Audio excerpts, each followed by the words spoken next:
Who will punch the fourth and final ticket to the conference championship round? We'll know soon enough as we are underway here on a January afternoon.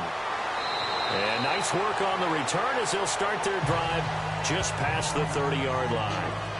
So here's the Viking offense making their way out. And a glance here at the man calling the plays under center, their 6'4" quarterback.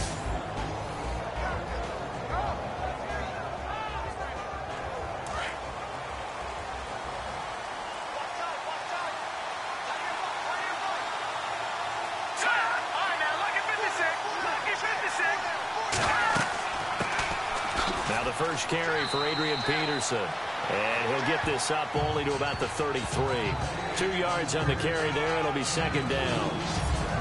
And the offensive starters for the Vikings. When I see Latavius Murray with the ball in his hands, I think that he's a dangerous player. He has good speed, good presence to run inside, nice toughness, and good vision that once he gets past the first line of defense, he can make a guy miss and turn it into a bigger game.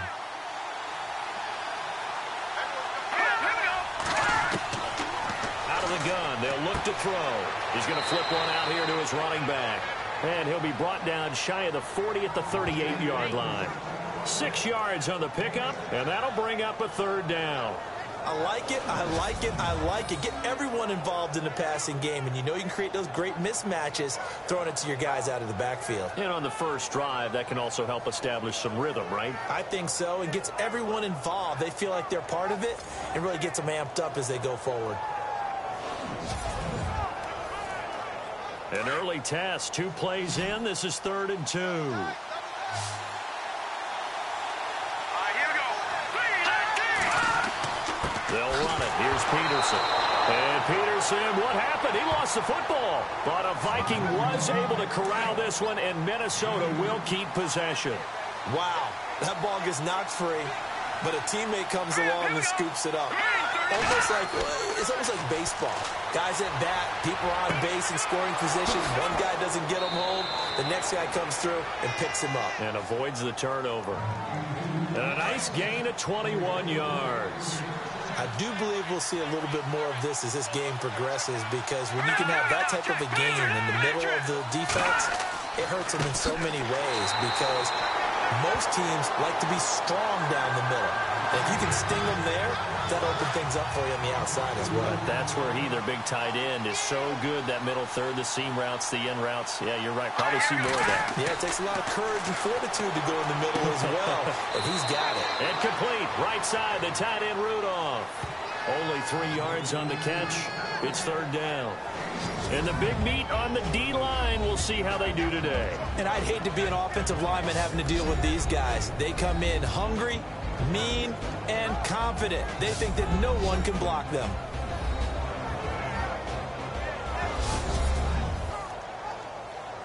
So they need to get to the 29 if they want to pick up a first here on 3rd down.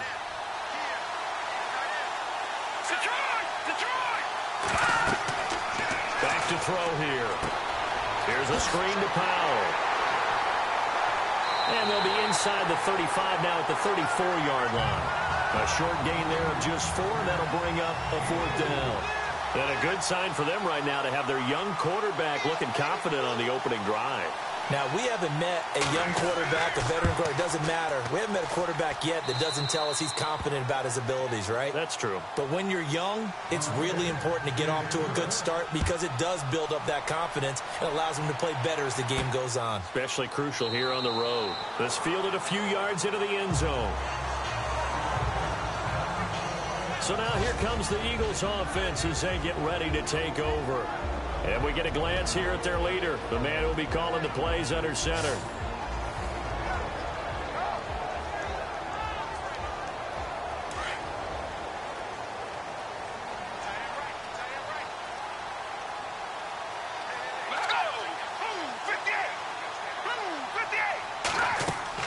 They go play action here on 1st down.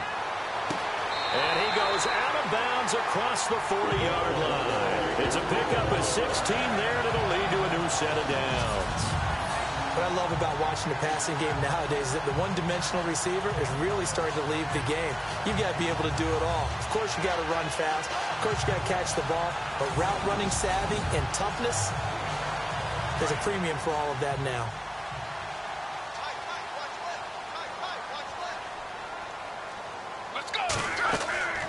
On play action, they'll throw. Looking deep here for Macklin. And it pops free. The collision there jarred the ball loose and brings up second down. And the Buffet boys, the O-line, hopefully they're ready today. Listen, you got to feed them first. But if you do, you usually get a great product out on the field. And when they play well, the quarterback can't wait to feed them afterwards.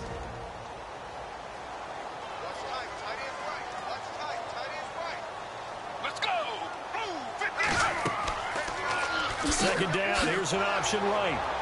And he'll push this forward only to about the 42-yard line.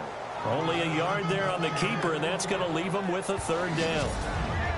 And a look at the Vikings defensive unit. Coming out of UCLA, Anthony Barr caused many arguments in the NFL. Not about his talent. That was first round all day. But how would he be used? Defensive end, outside linebacker. With Minnesota, they use him in both spots. And he's been a Pro Bowler in 2 of his first 3 seasons. And on the outside, they're playing press coverage.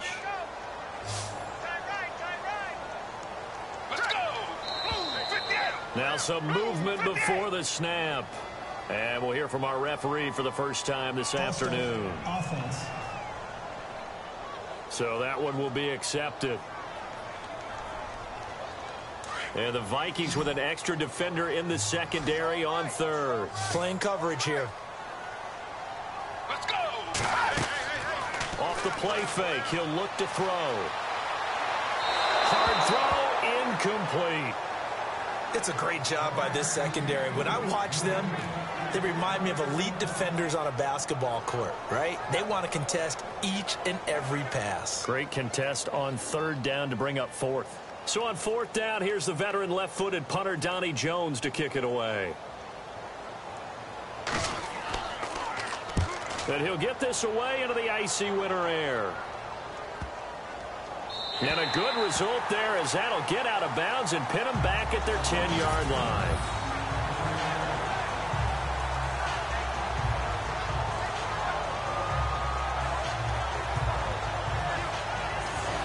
And now out comes Minnesota. And fortunate to get points on the board last time. They had to hit a really long field goal to do so.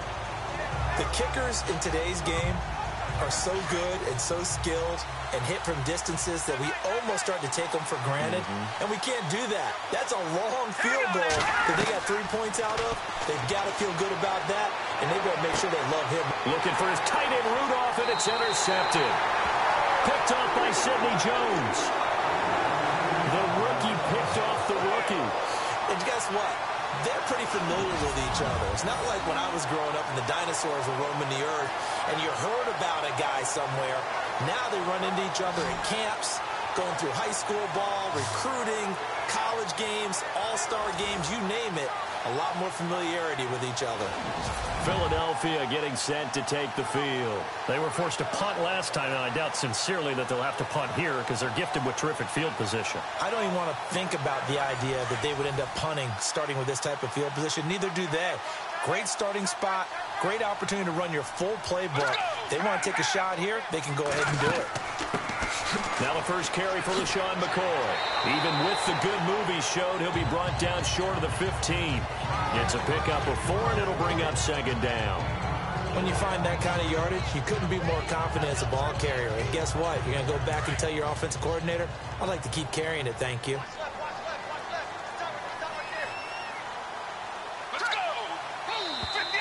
Now contact up front as penalty markers come in. Who is this against?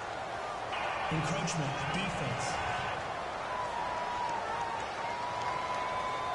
And he got a little aggressive too early.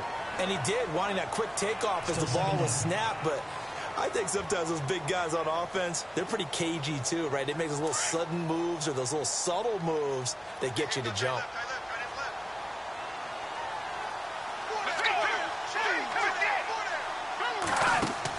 After the penalty, it's McCoy.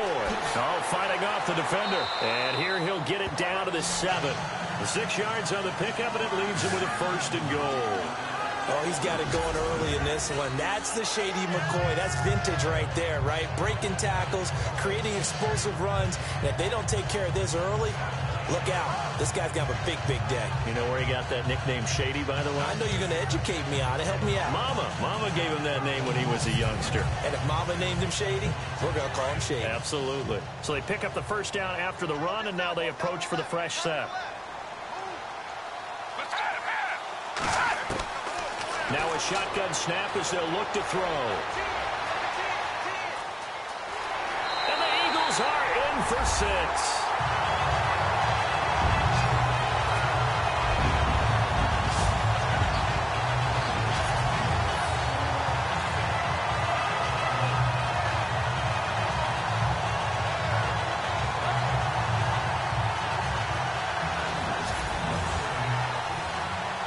Sturgis now for the point after.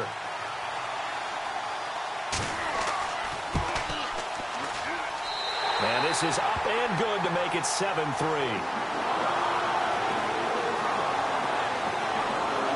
The drive there only spanning 3 plays. And in the end, it's capped off by a 7-yard run.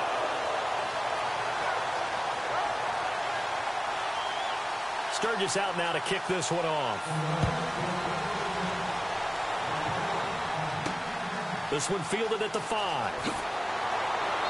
And a pretty good return here. He'll be stopped just shy of the 25 at the 24-yard line. Out comes his field general once more, leading his offense back onto the field. He's likely still kicking himself from the interception last drive that wound up leading to a go-ahead score. And he's going to assume all that came with that one, all right? That's all on him. But he also knows he's got to erase it from his mind and get back out there. This drive, very important. Firing quickly here, and that's complete. Give him 9 there on the first down completion.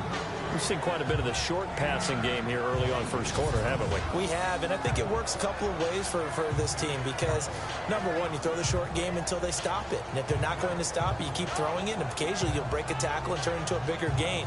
Also, if they start to creep up, start to pressure receivers, now you go over the top, take it deep, and now you get some of those big shots downfield.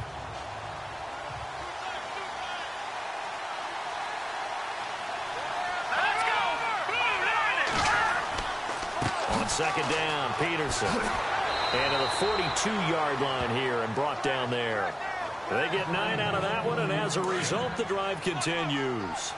If you start assessing what went wrong last week, Charles, in their loss, had nothing to do with the ground game. They ran it well. And you also have to say to yourself as a team, don't go away from what worked. That's not the reason the game was lost. Running the football over time, when you do it consistently, usually translates into wins. And they're hoping to do it consistently here. 5 yards on the carry. Good pickup on first down.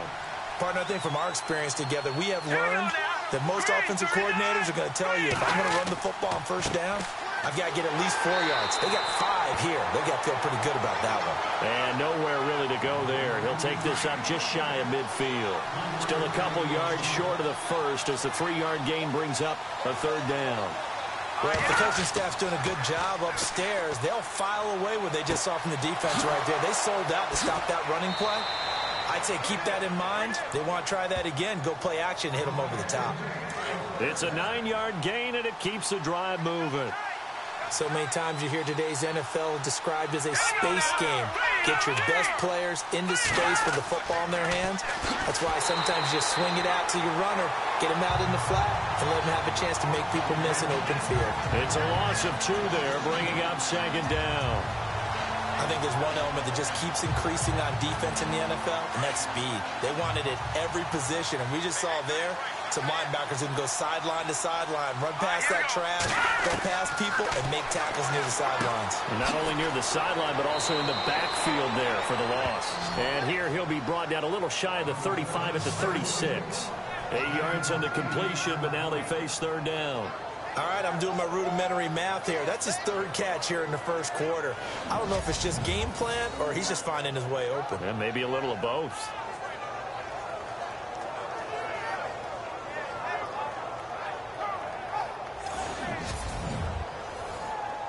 The Vikings on third down. They've been okay, 2 for 3 thus far. This is 3rd and 4. Here we go now. They'll run it now out of the gun. And he'll be taken down at the 34. 2 yards on the pickup there. It's 4th down. Now that was a big-time play by the defense. They as well knew where the first down line was, and they didn't let them get anywhere near it.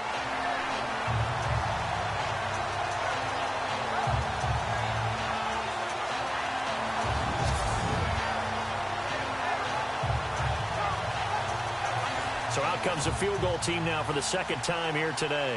He's going to need a little mustard on this one. It'll be a 51-yard attempt. And I don't think this has the carry. It does not. It's no good. And this score will stay right where it is. Well, this winds up an empty possession. Everything looked okay. He just never got the ball on target. And knowing him, he'll be disappointed with that effort.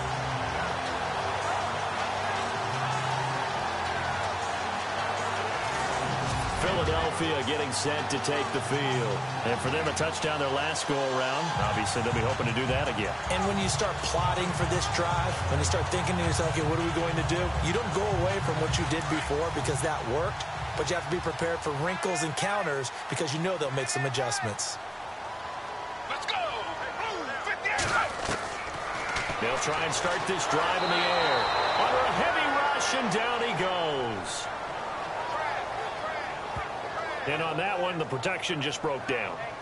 You've got to have that leverage, don't you? We always talk about low man wins in the running game for an offensive lineman versus a defensive lineman. It's essentially the same thing in pass protection. Get lower than that defensive lineman so that you can keep your balance and keep him away from your guy trying to throw the football.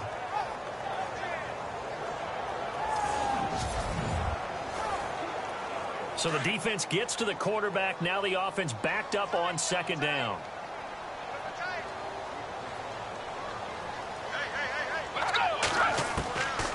Now they'll throw here out of the gun. And incomplete there. A nice hit. Jars the ball free and brings up 3rd down.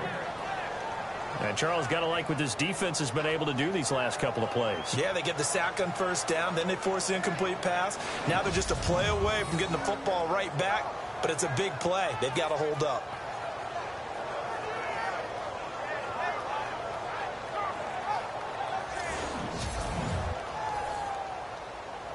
Third down here for the offense after the incomplete pass.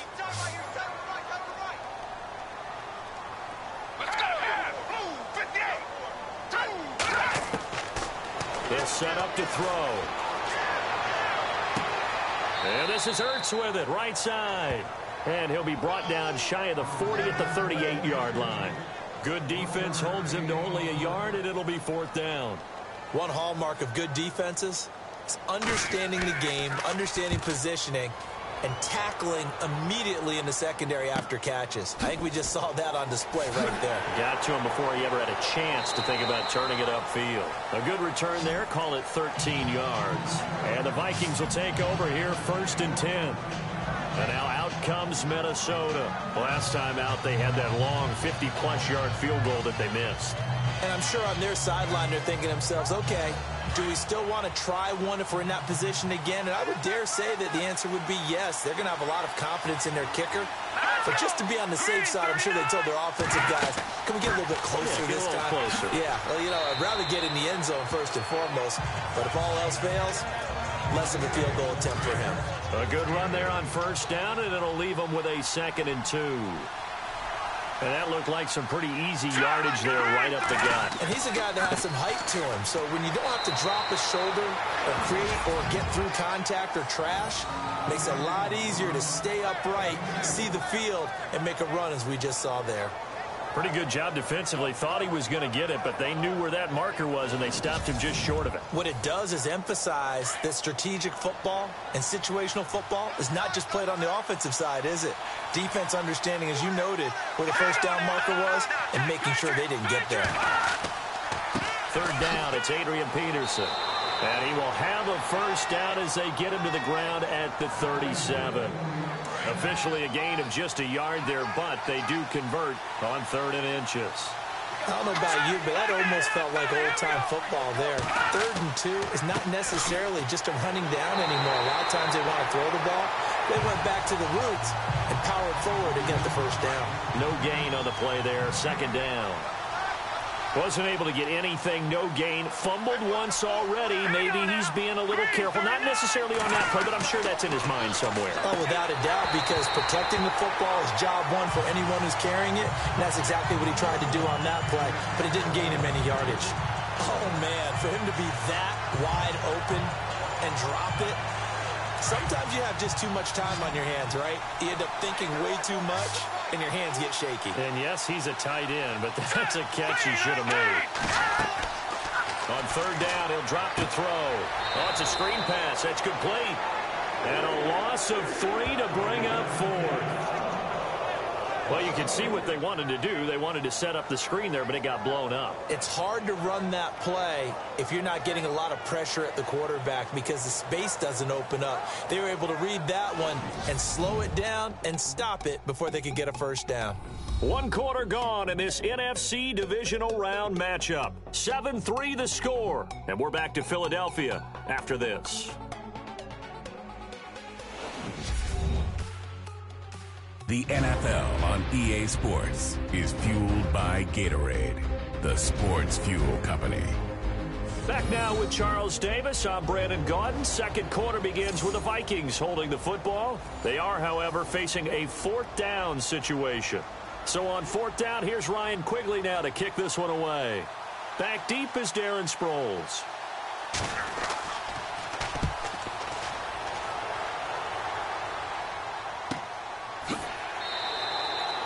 So possession goes over here on the punt. And the Eagles will be backed up deep to get the drive started as they take over 1st and 10. Philadelphia getting set to take the field. They've got the lead. Last time had to punt it, though. What's the key to this drive? I think it's leverage. Leverage. Big guys up front.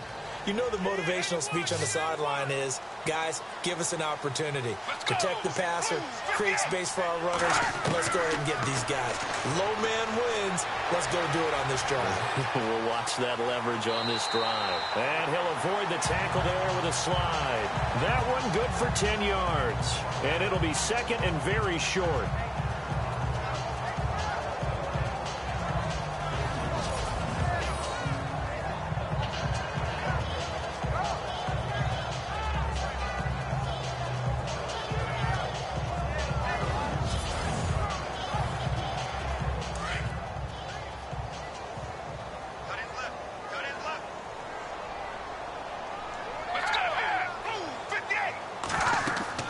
They'll run it now out of the gun.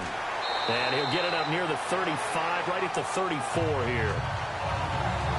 7 yards there, good enough to move the sticks. 2nd and inches is oftentimes an invitation for an offense coordinator to take a big shot downfield because he feels like he can come back on 3rd down and pick up the first down. But sometimes you just don't want to break tendency. Stay with what you are, stay with who you know, and go get the first down. That's exactly what they do. Give him a couple on the catch. It's 2nd and 8. I know when you got a top tight end like this, you want to get him involved, but when you do, you're hoping for more than that. You certainly are. You've got to try and get him some space where he can make a play downfield or at least an opportunity for some rack yardage, right? That run after catch. Throw left side complete. That's McCoy. And he'll be brought down right around the 37. Call it a 1-yard gain on the play. And all of a sudden here, it's 3rd down. I know most of the time when the ball's in the air, you're thinking wide receiver, tight end, but running backs, they can be a big part of any passing offense nowadays. They'll set up the screen to McCoy.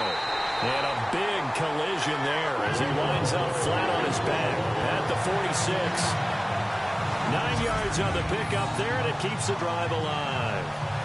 Let's give a little credit there. The offensive play caller sensed that the screen pass was available. Whenever you're getting a lot of heavy pressure towards your quarterback, that's when you're thinking about running the screen and using that pressure against the defense. And it worked very well there for a first down. Let's go! Blue 58! Now a play fake here on first down. He's going to flip that out to the flat. It's complete. It's a pickup of 15 and a fresh set of downs. We can talk all we want about football being a game of